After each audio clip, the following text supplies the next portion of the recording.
Kaeli, welcome to the podcast. Hello, Lauren. It's so good to be with you. I am so excited that you're joining me today. We met a couple years ago. You jumped into one of the kids' ministry circle cohorts, and I feel like if we were living in the same city, we would actually be like really good friends and be able to see each other more. And it's so fun. I think that's probably one of the best parts about the cohort is meeting people who are friends and are doing ministry. And I've loved kind of following you and cheering you on as you're doing all these crazy fun things. And so I'm excited that you're here to talk about just you and the wisdom that you have to offer. And so why don't you start the episode by telling us a little bit about yourself? Talk to us about where you currently serve, how you got started in kids ministry. Awesome. Well, hi, I'm Kaeli. I have been in kids ministry, serving at my current church for 3.5 years. And I did not start in kids ministry. I started as a missionary overseas with all demographics, and then that went into college ministry. And, the Lord just is really awesome, and he puts you where he wants you. Mm-hmm. And that is how I'm in kids ministry now in Washington.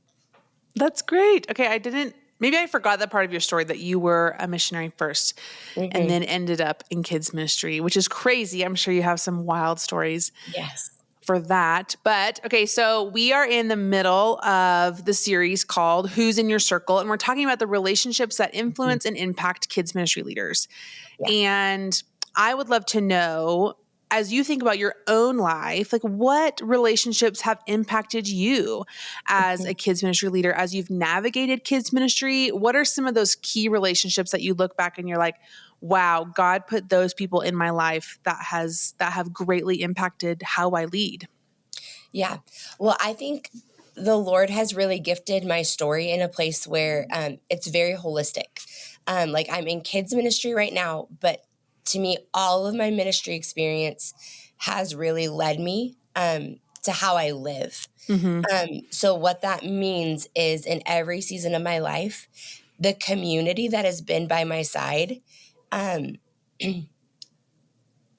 using the same tools that I used then on mission field now. Yeah. So some of those relationships were literally my team. So in kids ministry now, it's who's actually my volunteers that are like, I am Team Kaeli and Venture Kids. And then my ministry teams, which in today's, like my coworkers.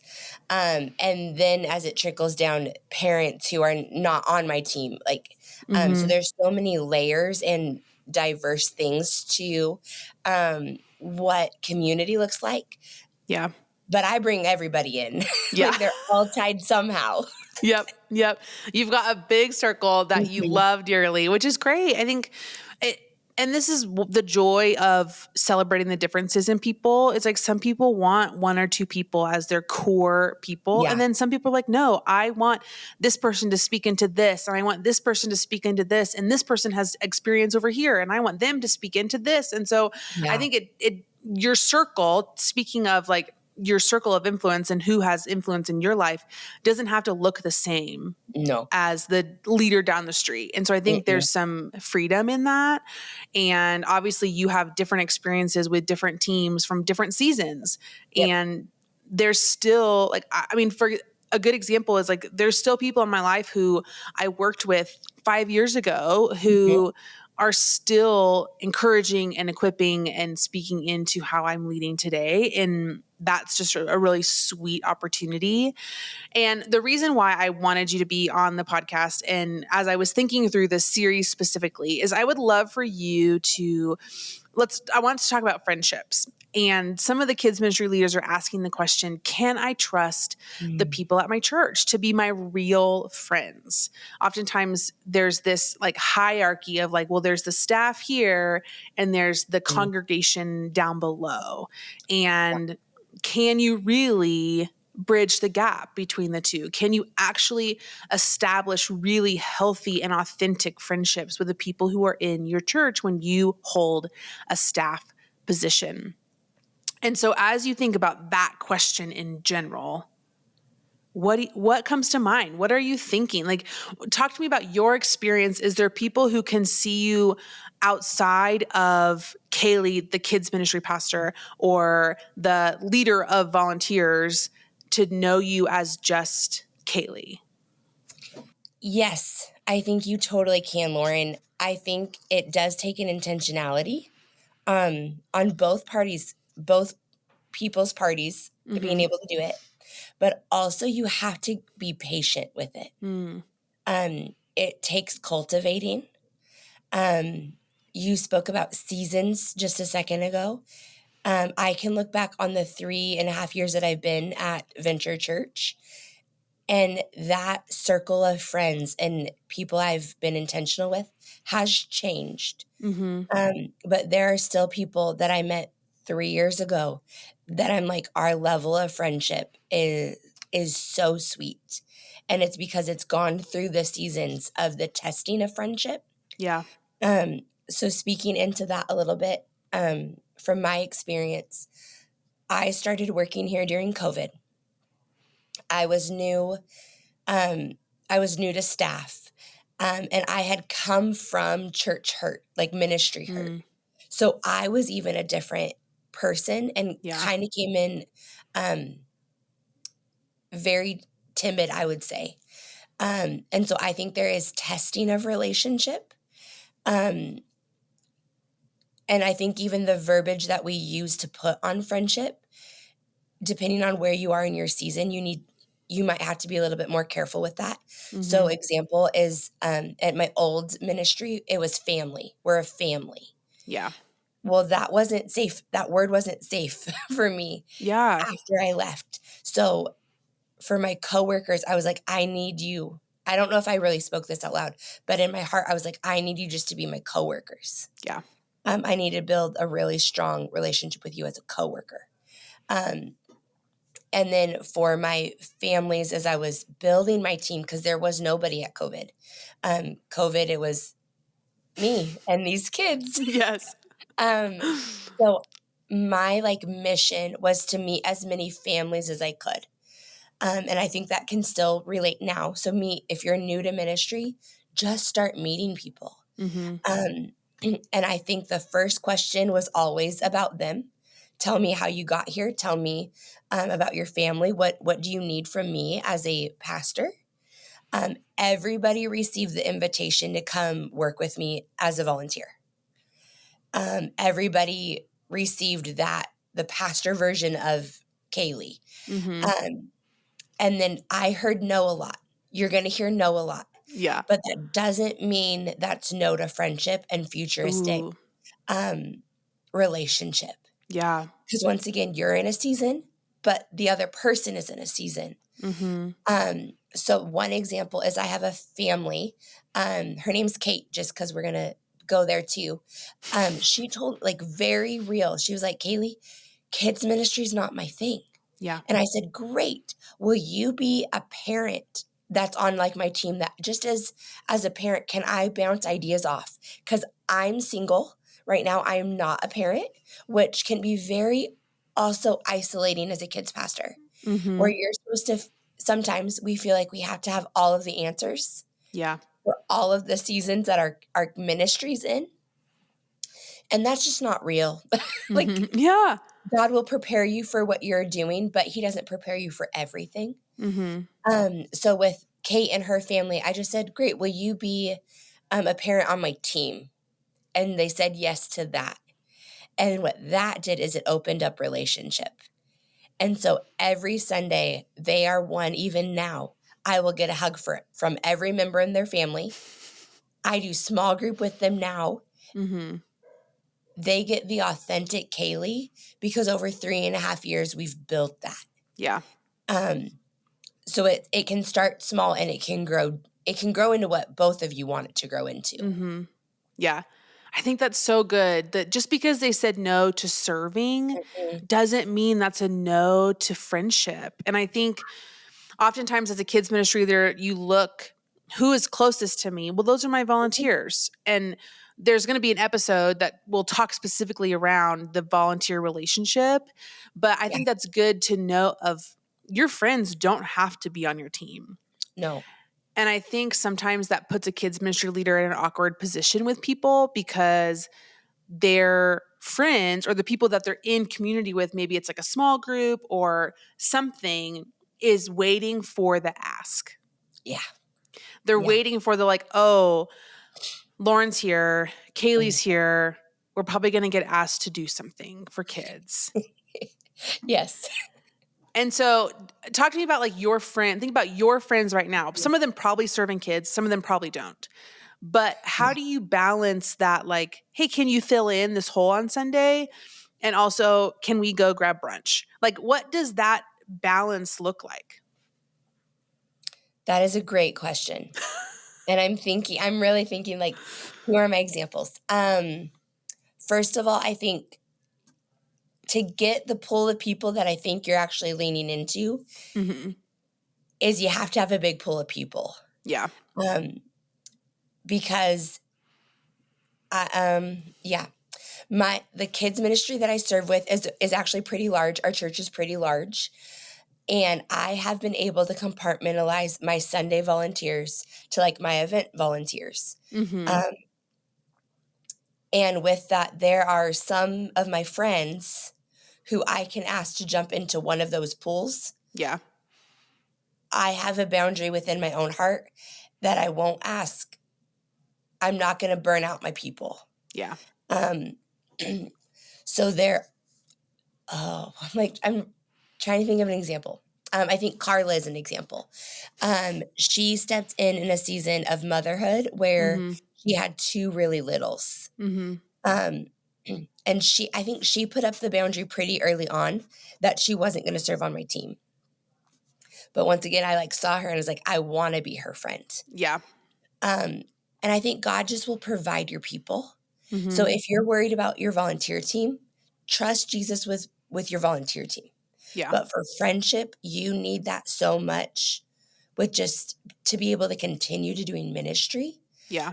So for like Carla, I lean on her if I need help with events to be like, will you do this very specific little thing? Because she has put up the boundary. I don't want to be necessarily with kids in a room. Mm-hmm. So I then, as my friend, say, will you come do this with me? Yeah. With balancing, I think I've put up some pretty big boundaries that I actually don't ask my friends.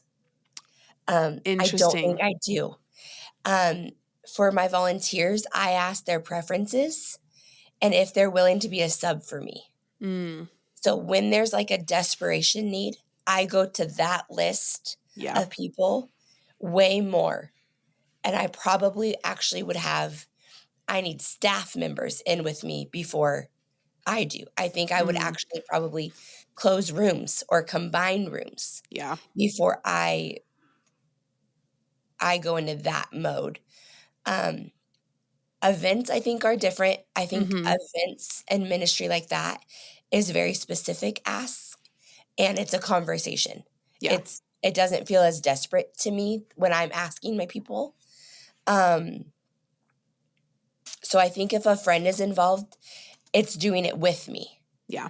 And I probably then even would lean on just normal parents who are not necessarily in that friend circle. Yeah. If there was a balancing of like my ministry needs you. Mm-hmm. Yeah. If That's really fascinating that you've set this boundary for yourself. And again, like not everybody needs to have that boundary, but I think it's important to where if your friends are serving on your volunteer team, they have the option, you have given them the option to opt in to be on that sub list. Yes. And therefore you have created really healthy boundaries to, instead of getting on the phone and texting your friend saying, hey, I need you this Sunday, you're going to send an email or a text to the entire sub list. Yes. And so then it's not as pinpointed to where your friend is then feeling, wow, I feel like I have to say yes because she's asking me specifically. Yeah. Yeah. And that puts everybody in an awkward position. And I think then switching to the event side, what you were talking about is like you get to actually look at your friends and be like, wow, you would be really great doing this with me. Yeah. Like, I mean, thinking I have a friend who's incredible at running events and I would want her on my team to do VBS. And like all of these extra events because that's their area of giftedness. Yes. And so then you can look at your friends and say, I see this giftedness in you. I know you want to serve, just not like the Yeah. classroom on Sunday morning is not your area, and Yep. you're serving in different capacities. And we love that.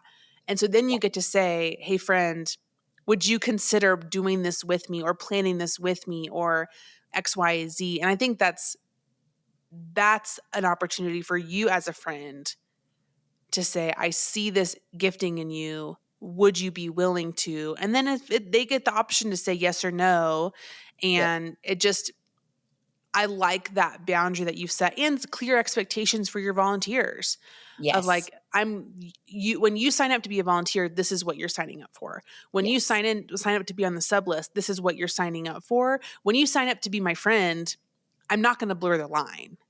Yes. Now, with that, Lauren, I can think through volunteers who are closer to me than other Mm-hmm. volunteers. Yep. Um, and those volunteers have also signed up for that. Yes. They're the ones who, when you ask them to help, they say yes. Yeah. They're going to get the text every single time because they have also given me permission for that. Yeah. They know they can say no, but they've let me in there. Those Mm-hmm. are the friends that those are the friend volunteers that they're going to hear more about the ministry. Yeah. They're going to hear more about the heart of the ministry. Mm-hmm. Some of that, because I am the head of the ministry, some of that blurs into like you get a little bit more of my vulnerable heart Mm-hmm. with the ministry. Like, hey, we're in a season where um, this is hard Yeah. within the kids ministry, or this is what I'm praying for, or Yeah. um, these kids need some extra love and attention. Mm-hmm. That does not mean they get the complete vulnerable side of Kaeli as Kaeli, Yeah. but they get the Pastor Kaeli version of that. Mm-hmm. They might get a few extra coffee dates or lunch dates Yeah. throughout the year. Written notes of just gratefulness and Mm-hmm. thankfulness. Um, a, lo- a longer conversation on a Sunday morning when I come check in. Yeah. So there are volunteers who are friends. I do Yeah. consider friends, but not everybody has to have every version of you Mm-hmm. to be considered a friend. Yeah. That's good. And I think of, you think of Jesus, right? As hopefully we all often think of Jesus, but like we think of Jesus and we think about, okay, there was 12 disciples, but then he had his three, Yeah. and there was a lot more spoken to the three than to the full Yes. 12. Absolutely. And that's okay. And hopefully that, like, what I like about having a few is you get to then pour into the few, and then the few get to help you rally Yes. and like get to say, okay, we're in this season of rebuilding, or we're in this season of recruiting, or we're doing XYZ, or we're really extra caring for these kids and these families. And so let's bring in the other people, Yep. and they get to help be your vision casters, which I think is really helpful in a ministry context. Okay, I do want to switch. I want to jump back to you talking about your friend Carla. And you said something where you saw her and she didn't necessarily want to be on your team, but you were like, I want to be friends with her. Mm-hmm. What happens next? Like Yeah. when you notice someone, you're like, man, I think we would be friends. What do you do? Yes. So our church has a very good system for this, as if you're a new getting connected with a new family. Mm, So her family moved from California, so she was already in a place she needed friends. yeah. And for me, when I started working here, it was the easiest to get to know new people Mm-hmm. because they are new. Yeah. They're not connected. Yep. And I think there is a attention that us as pastors play, is because some people want to be close to the pastor because they feel like that comes with extra privileges or Mm, insight. So you have to hold that with care and yeah. be a little bit prayerful and mindful of that. Um, in this case, It was just they were looking for friends. Yeah. And so it started with getting to know them as a family. So Mm-hmm. we did coffee dates and play dates where sometimes it was like there's just gaps in the conversation. You're Right. building a friendship, can be awkward, but you lean into that awkwardness. Yeah. Um, and so over time, which I maybe 6 months, a year, I'm not really sure how long, um, those lunch dates just kept coming. And it really, Mm-hmm. for the beginning, she looked at me as pastor, Yeah. and I looked at her as a mom of a kid in my ministry. Yeah.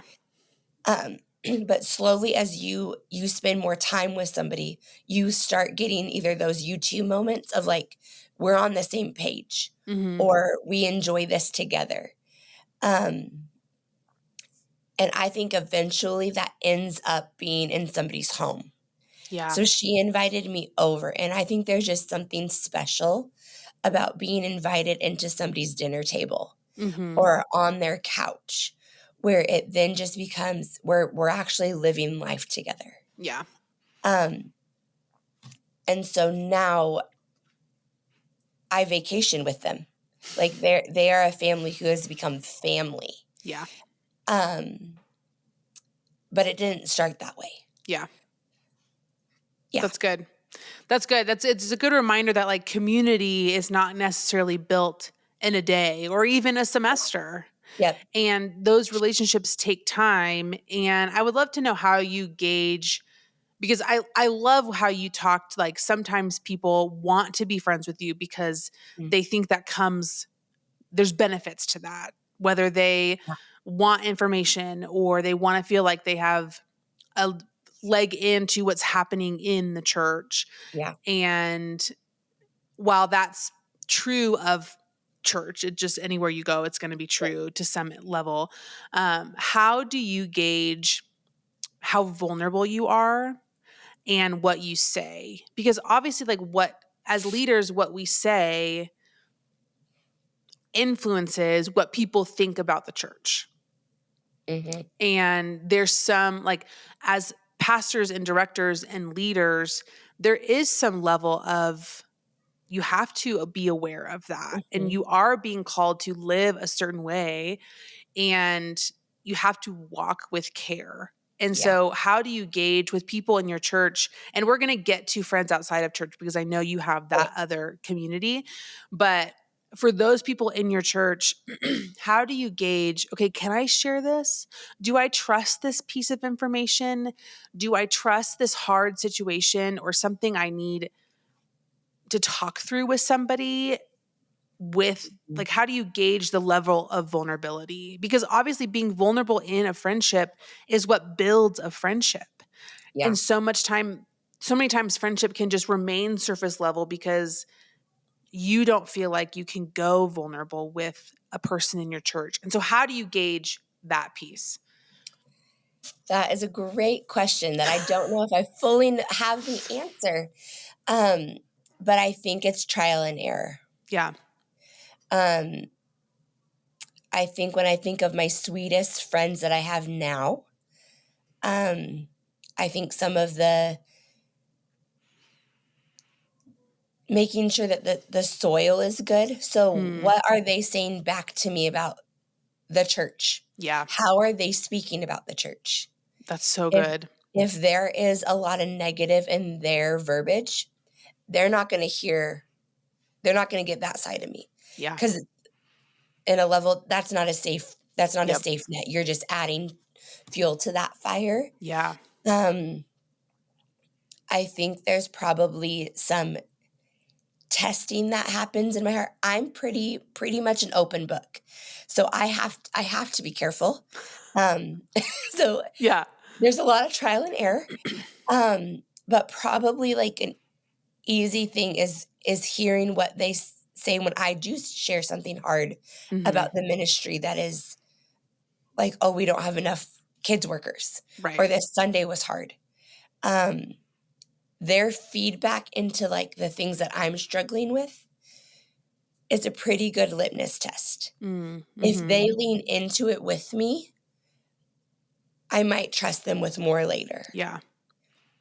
If they don't, or if it's just like they just pass it by, maybe they're not my people for Yeah. future. How many ideas do they share about how to solve a problem? Mm-hmm. I'm very much a person who seeks wisdom from other people, which basically means I ask a lot of people the same question, Yeah. and based on their answers, is I kind of bring it all together. Um, and so having questions that I ask a lot of people helps me go, okay, you're either safe or I like where this advice is going. Mm-hmm. Um, Yeah. Yeah. does it That's does so, it answer? Okay. that's really great. I know, no, I think it's a good answer because I think what you said about how they're speaking about the church is so good to think about. And Yeah. it's like, that's such good wisdom on if they're already sharing frustrations with the church with you, the last thing you want to do is add fuel to that fire. You want to be someone who's edifying the body of Yeah. Christ and building up the church. Hmm. And you don't want to sit in the pit of what could be gossip. And Right. so, really being careful with those people who are just feeling there's frustration. And that happens in the church. People get frustrated about decisions and small things and big things and programming and all of that. It's you're living in a world of imperfect people and that will happen.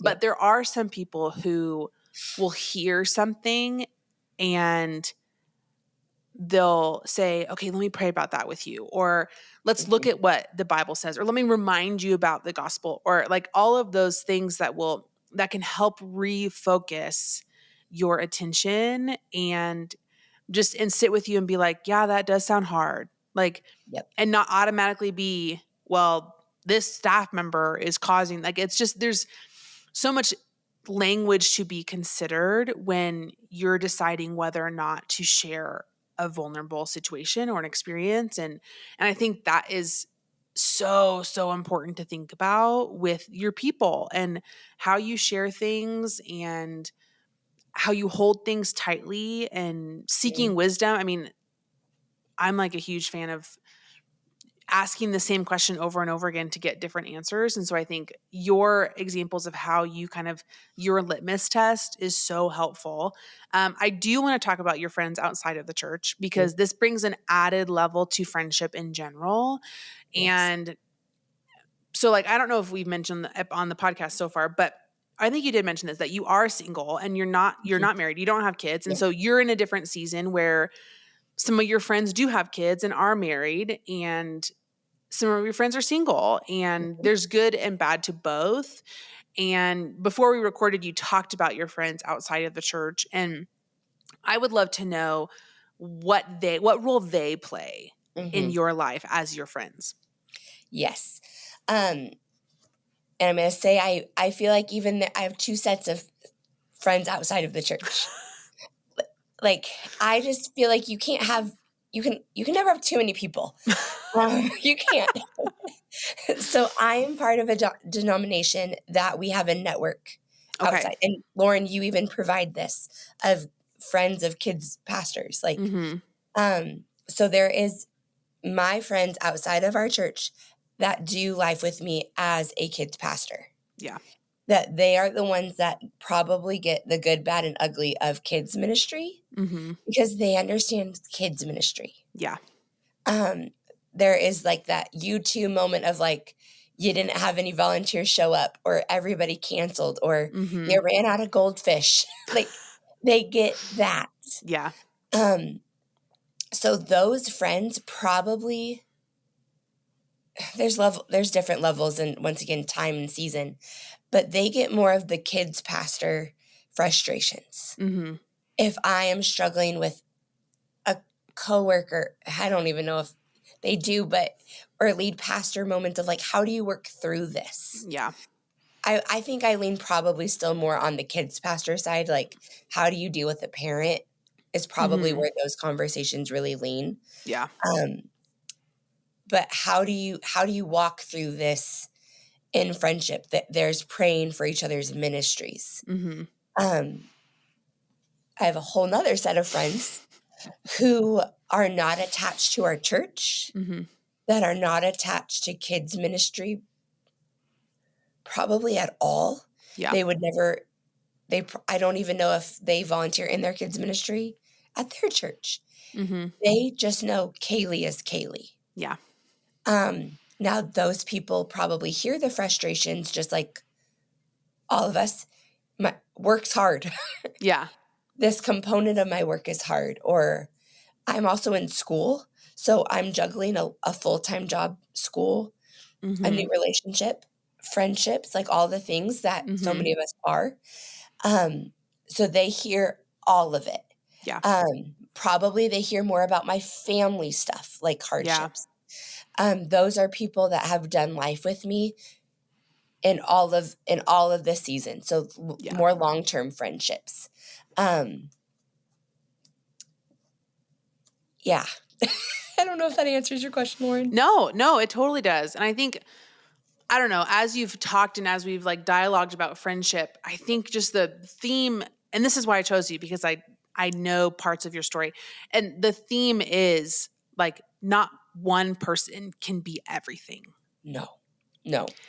And it's okay to have these friends. It's okay to have these friends. And I don't know if this is like a cultural thing, but I just felt like growing up, I don't know if this is a female thing, but growing up, you always thought like, well, I have one best friend. Yeah. I never And did. It never happened for me. me neither, but like as you grew up into adulthood and finding friends as adults is hard. And I Yes. feel like we're entering into this unique season in, I don't know, in the church, but also like in authors. There, a lot of books are coming out about friendship and what it looks Yeah. like to have healthy friendship. And I think it's okay to say these friends are great. These Mhm. friends are great. This friend over here is great.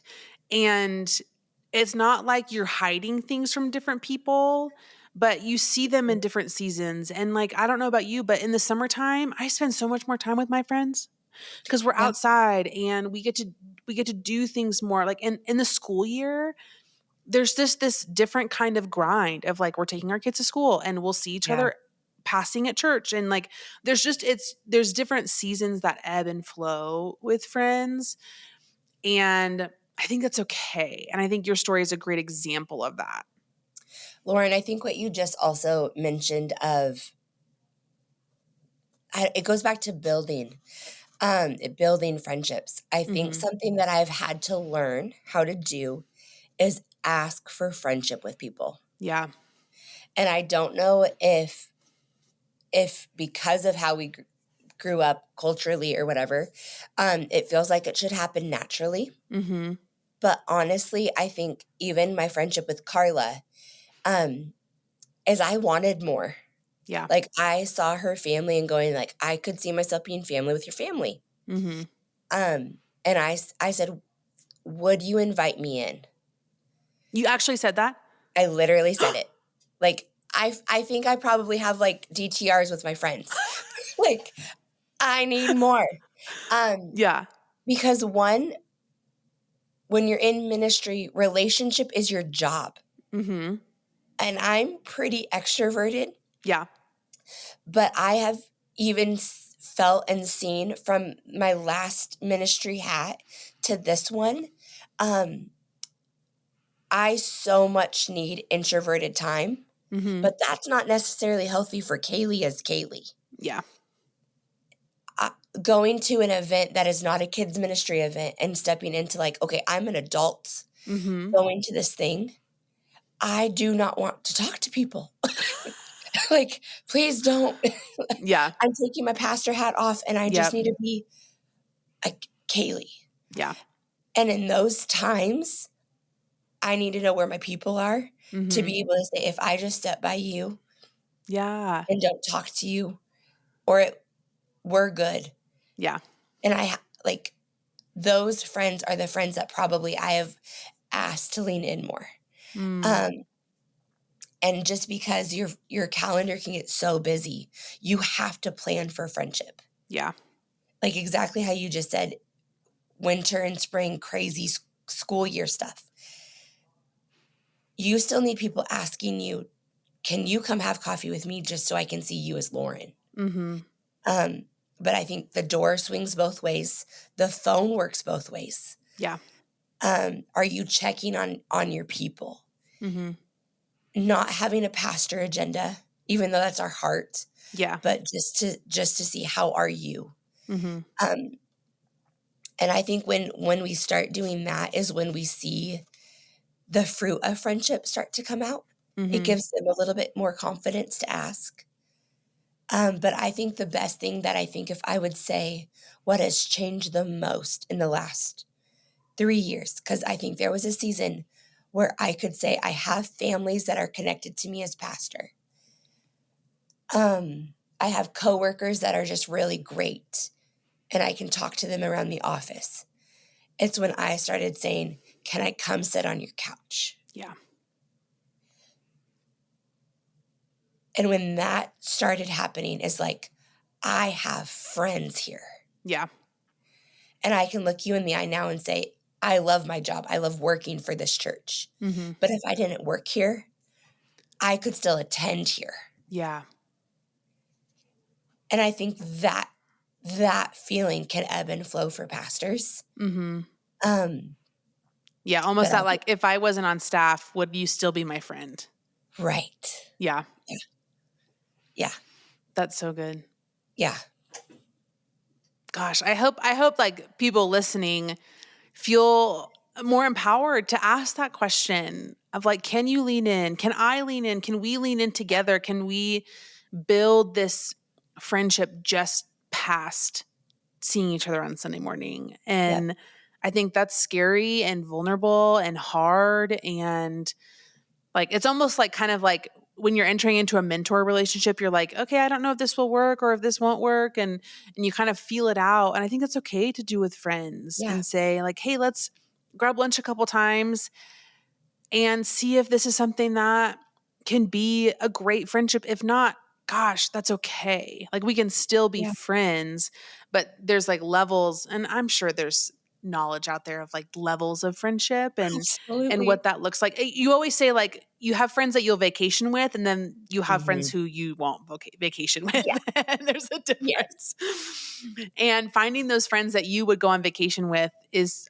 Mhm. tricky, and it takes time, and it takes stepping out and seeking those kinds of things and building it into your schedule and keeping it a priority. And all of those things are important.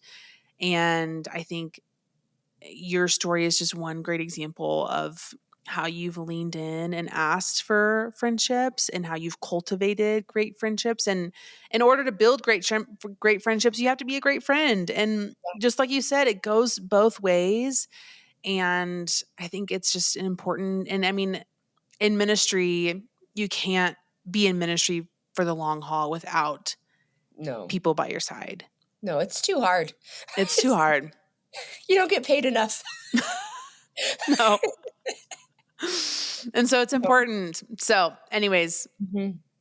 gosh, I mean, I'm going to think about this long after this conversation is over, and I hope people are too. But before we finish off, the last question we always ask is if you were talking to someone brand new to kids ministry, what would be your words of wisdom or advice? Yes. I think the thing that I lived by when I first started was don't reinvent a wheel, Mm, which means you have to lean into your network of people. yeah. If you don't have a network of people, start calling churches around you. I didn't have a Yeah. network. I did this. Who's doing ministry around you? Smaller than you and bigger than you.